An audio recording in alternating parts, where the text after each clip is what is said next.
પરંતુ એવું બિલકુલ પણ નથી થયું। બિલકુલ। હવે એક મહત્વપૂર્ણ ખબર આવી રહી છે, ગુજરાતે પીએમ મોદીની લાજ રાખી છે, કારણ કે ગુજરાતમાં મોટાભાગની બેઠકો જે છે એમાં ભાજપ જીત્યું છે। 26માંથી 18 બેઠક ભાજપ જીત્યું છે, જ્યારે 6 બેઠક પર ભાજપના ઉમેદવાર આગળ ચાલી રહ્યા છે। મતલબ કે નરેન્દ્ર મોદી ગુજરાતી છે અને ગુજરાતની જનતાએ નરેન્દ્ર મોદીની લાજ રાખી છે અને અહીંયા લગભગ મોટાભાગની બેઠકો બીજેપી તરફ જઈ રહી છે એવું દેખાય છે। માત્ર 2 બેઠક એવી છે, પાટણ અને બનાસકાંઠા, જેના પર છેલ્લી ઘડીએ કોઈ ફેરફાર ન થાય તો જ નવાઈ। બાકી લગભગ ગુજરાતમાં બીજેપી ક્લીન સ્વીપ કરે છે કે નહીં એ તો હવે આપણે છેલ્લી મતગણતરી થાય એના માટે સમયની રાહ જોવી પડે, પણ મોટાભાગની બેઠકો છે એ ભાજપના ફાળે આવી ગઈ છે। એટલે ગુજરાતની જનતાએ નરેન્દ્ર મોદીની લાજ એટલે રાખી છે કે ગુજરાતના પણ એ નેતા છે, ગુજરાતમાં વર્ષો સુધી નરેન્દ્ર મોદીએ કામ કર્યું છે અને તમે જો કે પીએમ જ્યારે પણ પ્રચારમાં આવે ત્યારે જે પણ ઉમેદવાર હોય એ ઉમેદવારને નહીં, નરેન્દ્ર મોદીને વોટ આપવાનો છે, નરેન્દ્ર મોદીના હાથ મજબૂત કરવાના છે, દિલ્હીમાં એક કમળ મોકલવાનું છે, એ પ્રકારનું તેઓ લોકોને કહેતા હતા। એમનો સંપર્ક તમે જુઓ તો એ 12માના સ્ટુડન્ટ્સ અને કોલેજના સ્ટુડન્ટ્સ સાથે પણ સીધો સંવાદ કરતા હતા, કારણ કે એ નવા મતદારો બનીને આવવાના છે। એટલે એમનો સંપર્ક તમે જુઓ તો નાના બાળકથી લઈને મોટા વ્યક્તિઓ હોય, વડીલો હોય, તમામ લોકો એમને ઓળખે અને એ ઓળખનો તેમને ફાયદો છે એ લોકો અને ઉમેદવારોને પણ આપવાનો પ્રયાસ કર્યો।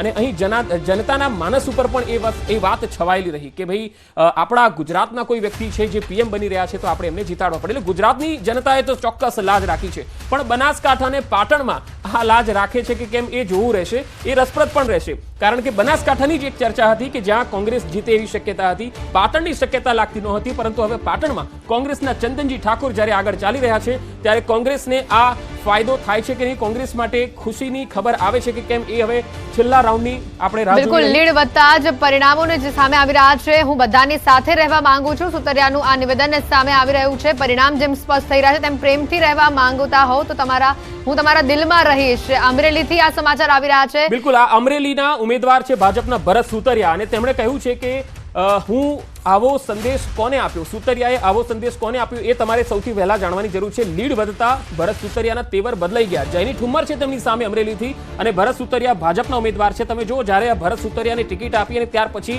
અમરેલીની અંદર જે સ્થાનિક નેતાઓ છે એ ભરત સુતરિયાના વિરોધમાં આવ્યા હતા અને ત્યાર પછી તો ભરત સુતરિયાએ પણ નિવેદનો આવવાનું શરૂ કરી દીધું હતું। તો આપણે એમાં નહીં પડીએ, પરંતુ પ્રેમથી રહેવા માંગતા હો તો તમારા દિલમાં રહીશ, આવું ભરત સુતરિયાએ કહ્યું છે, કારણ કે એમની જે લીડ છે એ ઘટી રહી છે અને એટલા માટે તેમણે જે પોતાનો આ સંદેશ જે આપ્યો છે એ હવે કોને આપ્યો છે આપણે અત્યારે એમાં પડવાની જરૂર નથી, પરંતુ મને લાગે છે બધાને ખ્યાલ આવી ગયો હશે કે અમરેલીમાં એ મુદ્દો જે છે કોને ઉપાડ્યો હતો। અમરેલીના જ એક સ્થાનિક લીડરે શું કહ્યું હતું ભરત સુતરિયાને, જો કે આપણે એમાં નથી પડતા, પરંતુ અમરેલીમાં જેનીબેન ઠુમર અને ભરત સુતરિયા વચ્ચે કાંટાની ટક્કર છે। અમરેલીની અંદર લોકોએ મારી ઉપર આટલો વિશ્વાસ મૂક્યો છે એટલે મારી પાસે એની અપેક્ષા વધી ગઈ છે, એટલે એની અપેક્ષા મુજબ મારે આવનારા દિવસોની અંદર કામ કરવાના છે। ત્રીજી વાત, હું તમને દિલથી કહું છું કે બધા યારે હું રહેવા માંગુ છું। તમે પ્રેમથી રહેવા માંગતા હો તો તમારા દિલમાં રહેવાનો છો, તમે નફરતથી રહેવા માંગતા હો તો તમારા મગજમાં રહેવાનો છો, બાકી રહેવાનો છો તમારી હારે।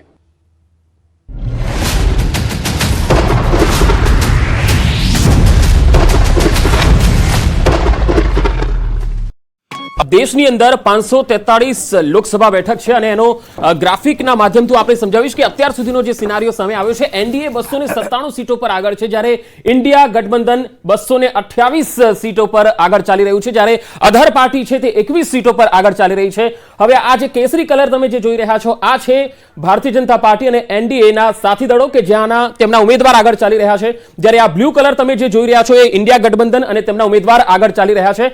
પરંતુ એક રસાકસી અને રોમાંચ ભર્યો માહોલ થઈ ગયો છે સંધ્યા, કારણ કે આ ઇન્ડિયા ગઠબંધન 225 સીટ, આમ તો એક્ઝિટ પોલ છે એ મોટાભાગના ખોટા પડ્યા છે એ દેખાઈ રહ્યું છે।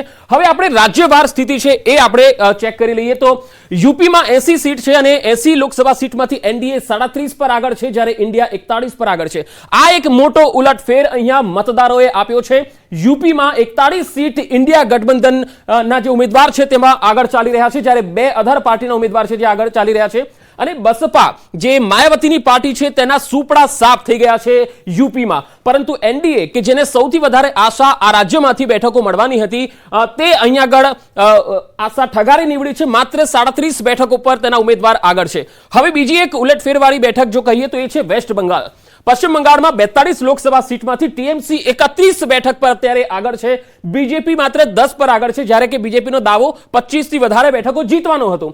કોંગ્રેસ માત્ર 1 સીટ પર આગળ ચાલી રહી છે. એટલે અહીંયા ટીએમસીનું ગઠબંધન ભલે ઇન્ડિયા ગઠબંધન સાથે નથી, પરંતુ શક્ય છે કે જ્યારે ગઠબંધનવાળી સરકાર રચાય ત્યારે ટીએમસી કયા ગઠબંધનમાં પોતાનો ઝુકાવ રાખે છે એ જોવાનું રસપ્રદ બની શકે છે.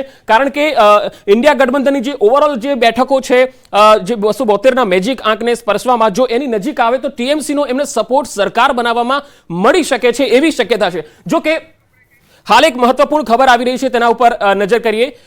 ઉત્તર ગુજરાતથી આવી રહી છે આ ખબર.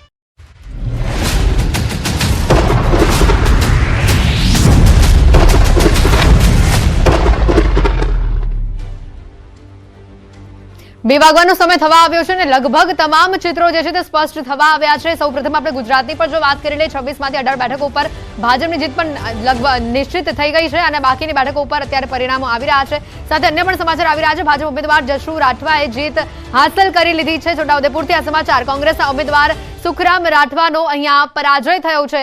મોટા બ્રેકિંગ સામે આવી રહ્યા છે. જે રીતના આ વિગતો આવી રહી છે, બનાસકાંઠાથી પણ આવી રહી છે કે આ બેઠક ઉપર સૌથી રોમાંચક સ્થિતિ જે આપણને જોવા મળી છે.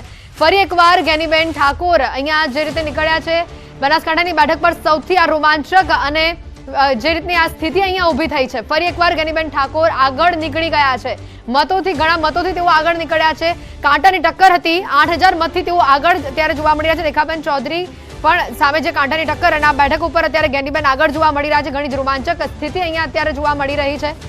ફરી એકવાર ગેનીબેન અત્યારે આગળ જોવા મળી રહ્યા છે. જે રીતના પરિણામ સામે આવી રહ્યા છે, પોરબંદરથી પણ વિગત આવી રહી છે. પોરબંદરમાં ભાજપનો વિજય થઈ ગયો છે. પોરબંદર પર જે પરિણામ આવી રહ્યા છે, ઉમેદવાર મનસુખ માંડવિયાની જીત અહીંયા સામે આવી રહી છે.